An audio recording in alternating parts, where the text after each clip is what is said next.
Good afternoon বন্ধুরা। তো সবাই কেমন আছো? আশা করি সবাই ভালো আছো, আমরাও ভালো আছি। আজকে আমি রান্না করছি মাছ দিয়ে, আলু দিয়ে, ভেন্ডি দিয়ে, কাঁচা কলা দিয়ে, আলু দিয়ে ঝোল। আর এই যে আমি গোটা লঙ্কা ফেলে দিয়েছি, যে যেমন ঝাল খাবে সে সেনে নেবে।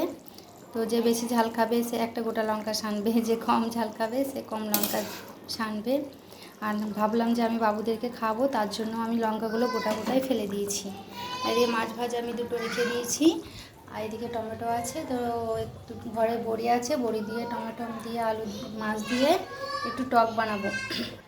আর এই যে শাক ভেজেছি, মা মাঠ থেকে তুলে নিয়ে এসেছে, আমাদের এই জমিতে প্রচুর শাক বেরিয়েছে, সেগুলোই মা তুলে নিয়ে এসেছে, বেছে দিয়েছে, আমি ভেজেছি। আর ওরা তিনটেতে ঠাকুমার সঙ্গে খেলা করছে ঘরের মধ্যে। তো ওরা খেলা করছে, ভাবলাম যে এই ফাঁকে আমি তাড়াতাড়ি রান্নাটা সেরে ফেলি।